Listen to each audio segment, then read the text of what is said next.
बहू भी तो बेटी होती है।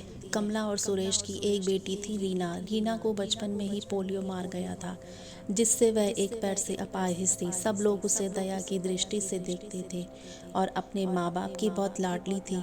उसकी आंखों में कभी आंसू नहीं आने देते थे। रीना अपाहिज ज़रूर थी, लेकिन सभी कामों में कुशल थी और स्कूल में भी वह सभी अध्यापकों की प्यारी थी। एक दिन कमला अपने पति से बोली, सुनो जी, रीना की 11वीं पास हो गई है। हमारी बेटी अपाहिज है, उसके लिए लड़का भी ऐसा ही ढूंढना पड़ेगा।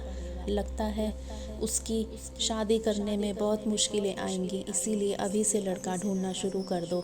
रीना के पिता बोले, हाँ तुम सही कहती हो। रीना कितनी सुंदर और सर्वगुण संपन्न है, लेकिन पैर की वजह से मेरी बेटी की ज़िंदगी खराब हो गई। रीना ने अपनी माँ और बाबूजी की बात सुन ली और वह पास आकर बोली, बाबूजी, क्या मैं आप सब पर बोझ हूँ? मेरा पैर खराब है, इसका मतलब यह तो नहीं कि मैं किसी पर डिपेंड रहूँगी, या फिर कैसे हुई मेरी ज़िंदगी खराब। उसकी माँ मन छोटा मत कर बोली, किसने कहा कि तू बोझ है? तू तो हमारी आंखों का तारा है। रीना बोली, माँ मैं पढ़ाई के साथ साथ कुछ करना भी चाहती हूँ, जिससे मैं खुद पर निर्भर रह सकूँ। इधर रीना की पढ़ाई पूरी हो गई और रीना के पापा ने उसके लिए लड़का ढूंढने लगा। रीना के लिए मोहन का रिश्ता आया। मोहन एक दवा बनाने वाली फैक्ट्री में काम करता था। मोहन अपनी माँ रमा और अपने पिताजी मुकेश के साथ रीना को देखने उसके घर आया। तभी मोहन के पिता रीना को देखते ही बोलते हैं, अरे बेटा, लड़की का तो पैर खराब है। मोहन कहता है कि पिताजी, अगर मैं दिव्यांग लड़की से शादी करूंगा तो मुझे किसी का जीवन संभालने का सौभाग्य मिलेगा। मोहन की माँ बोली कि बेटा, तेरी ज़िंदगी है, जो भी फैसला हो सोच संभल कर लेना। मोहन कहता है, देखिए रीना जी, मैंने आपकी जितनी तारीफ़ सुनी, मैं खुद को आपसे मिलने से रोक नहीं पाया। क्या आप शादी के लिए राज़ी हैं? रीना कहती है कि मोहन जी, मैं एक अपाहिज लड़की हूँ और आप पूर्ण रूप से स्वस्थ हैं। क्या आप मुझ जैसी एक अपाहिज लड़की को स्वीकार करेंगे? मोहन कहता है कि रीना, मैं ज़िंदगी भर आपका सहारा बनने के लिए तैयार हूँ, और अगर आपको एतराज़ ना हो तो। और वैसे भी पति और पत्नी दोनों ही एक दूसरे का सहारा होते हैं। आपकी काबिलियत के आगे और आपके गुणों के आगे यह दिव्यांगता आ ही नहीं सकती। रीना, अगर आप तैयार हैं तो मैं खुश नसीब हूँ कि आप जैसा जीवन साथी मुझे मिलेगा। कुछ दिनों के बाद दोनों की बहुत धूमधाम से शादी हुई। चारों तरफ चर्चा थी कि बड़े भाग्यशाली है रीना, जो दिव्यांग होते हुए भी उसे इतना अच्छा पति मिला है। रमा बोली, आज बहू तुम्हारा पहला दिन है, इतनी जल्दी कैसे उठ गई? आराम से उठ जाती। रीना बोली, सविता माँ, मुझे जल्दी उठने की आदत है। मैंने सबके लिए नाश्ता बना दिया है, आप सब लोग भी नाश्ता कर लीजिए। रमा हैरान थी कि एक पैर खराब होते हुए भी सुबह उठकर नाश्ता भी बना दिया। इसी तरह रीना ने थोड़े ही दिनों में सारी जिम्मेदारी अपने ऊपर ले ली। रीना से सभी बहुत खुश थे। रमा बोली, मोहन, तेरी बीवी लाखों में नहीं करोड़ों में एक है। मैं तो डरती थी कि कहीं ऐसा ना हो कि एक दिव्यांग लड़की से शादी करके कहीं मेरे बेटे की ज़िंदगी ना खराब हो जाए। मोहन बोला कि माँ, मेरा फैसला कभी गलत नहीं हो सकता। आपसे एक बात कह रहा हूँ कि अगर कल को मुझे कुछ हो जाए तो सविता को अपनी बेटी की तरह रखना। रमा बोली, चल पागल, ऐसे नहीं बोलते, वो अभी भी मेरी बेटी है। और अगले ही दिन उनकी खुशियों को जैसे किसी की नज़र लग गई। मोहन की फैक्ट्री में जहरीली गैस लीक हो जाने से कई लोगों की मौत हो गई, जिसमें मोहन भी शामिल था। जब ये खबर मोहन के घर पहुंची तब घर में हाहाकार मच गया, लेकिन रीना तो जैसे पत्थर सी हो गई। वह खामोश थी, उसकी आंखों में आंसू नहीं थे। वह मोहन को यूं ही फटी आंखों से देखती रही। कुछ औरतों ने उसे हिलाते हुए कहा, बहू रो ले, देख मोहन को, वह मर गया है, अगर रोएगी नहीं तो पागल हो जाएगी, तू विधवा हो गई है, विधवा। इस तरह की बातें सुनकर रीना फूट फूट कर रोने लगी। रीना रोते हुए बोली, उठो मोहन, आंखें खोलो, मैं अकेले किसके सहारे जीऊँगी? अभी तो मैंने तुम्हारे साथ कुछ ही दिन गुजारे थे, फिर मुझे अकेला छोड़कर क्यों चले गए? मोहन का अंतिम संस्कार हो गया और रीना के अरमानों का भी। रमा, अरे क्या बहू, सफ़ेद साड़ी क्यों पहनी तुमने? रीना बोली, माँ, सबने मुझे कहा कि मेरे जीवन के सब रंग मोहन के साथ ही चले गए, अब मुझे सफ़ेद साड़ी ही पहननी है। रमा बोली, नहीं बेटी, तुम हमारे दुख को और मत बढ़ाओ। आज से तुम कभी भी सफ़ेद कपड़े नहीं पहनोगी। तुम हमारी बहू नहीं, बेटी हो, और अपनी बेटी को हम ऐसे नहीं देख सकते। हफ्ते महीने यूं ही शोक में गुजर गए। रीना के माता पिता उसको लेने के लिए आए।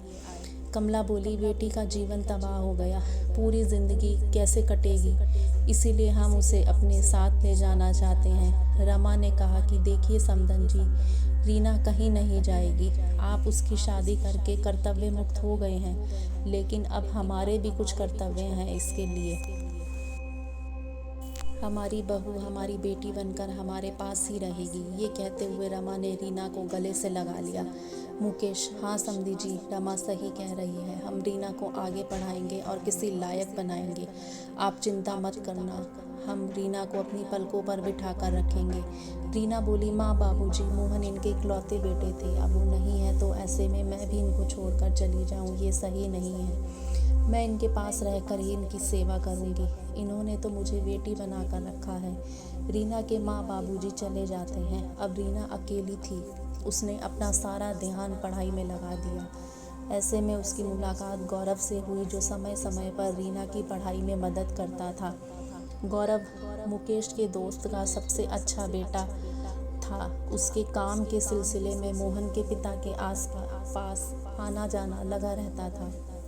गौरव इंजीनियर था और बड़ा ही शालीन स्वभाव का संस्कारी लड़का था।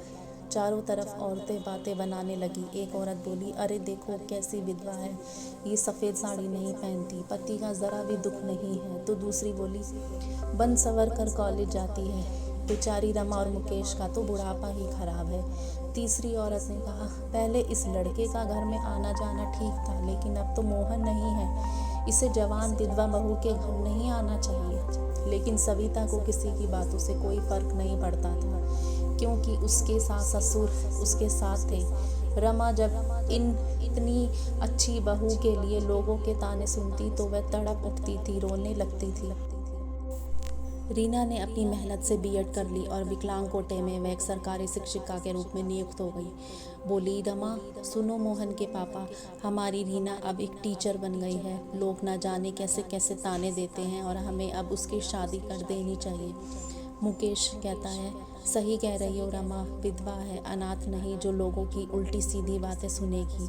हम अपनी बहू की शादी धूमधाम से करेंगे। मुकेश ने जब अपनी बहू की रिश्ते की बात जब कुछ लोगों से की, तब लोग कहते हैं, अरे मुकेश, तू पागल तो नहीं हो गया, विधवा बहू की शादी करना चाहता है तू? मुकेश बोला, हाँ मैं उसकी शादी करना चाहता हूँ, उसकी ज़िंदगी से विधवा शब्द हमेशा के लिए मिटाना चाहता हूँ।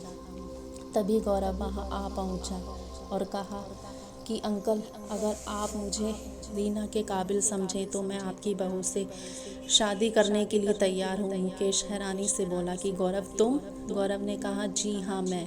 मुकेश बोला कि गौरव, तुम से तो कुछ छुपा नहीं है रीना के बारे में, तुम जानते ही हो। क्या तुम्हारे परिवार वाले इसके लिए तैयार होंगे? गौरव बोला कि अंकल, पापा आपके ही तो दोस्त हैं, उनसे कुछ छुपा नहीं है और मेरी पसंद ही उनकी पसंद है। मुकेश बोला कि बेटा, मुझे यकीन नहीं हो रहा कि मेरी बेटी को तुम्हारे जैसा लायक और होनहार बेटा पसंद करेगा। मुझे तुम पर गर्व है, मैं ये शादी के लिए तैयार हूँ बेटा।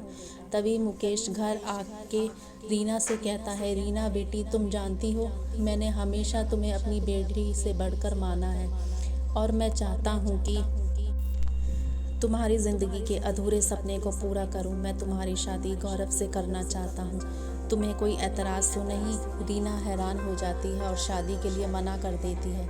वो कहती है कि क्या मैं आप पर बोझ बन गई हूँ जो आप मेरी दूसरी शादी करवाना चाहते हो? मोहन के बाद आप लोग मेरी जिम्मेदारी है, मैं आप लोगों को छोड़कर नहीं जाऊँगी। तभी मुकेश कहता है कि देखो रीना, मोहन ने ही हमसे कहा था कि रीना आपकी बहू नहीं बेटी है और अपनी बेटी को हम ऐसे विधवा के रूप में नहीं देख सकते। शादी के बाद हमारा रिश्ता ख़त्म नहीं होगा, हम ही तुम्हारे माँ बाप रहेंगे और यह घर तुम्हारा मायका। रीना कहती है कि पिताजी, मोहन की जगह शायद ही मैं किसी को दे पाऊँ, लेकिन आपने जो मेरे लिए किया है वो कोई कर ही नहीं सकता। आपका फैसला मेरी सर आँखों पर, जैसा आप कहे मुझे मंजूर है। मुकेश रीना के माँ बाप को भी बुलाता है और सारी बात उन्हें बताता है। रीना के माँ बाप खुशी के मारे रो पड़ते हैं और कहते हैं कि अब की बार रीना का कन्यादान मुकेश और रमा करेंगे। कुछ दिनों बाद फिर सविता और गौरव की धूमधाम से शादी हो गई और सब खुशी खुशी रहने लगे। तो दोस्तों, अगर आपको ये कहानी पसंद आई हो तो प्लीज़ मेरे वीडियो को ज़्यादा से ज़्यादा लाइक और शेयर कीजिए और मेरे चैनल को सब्सक्राइब करना ना भूलिए। धन्यवाद।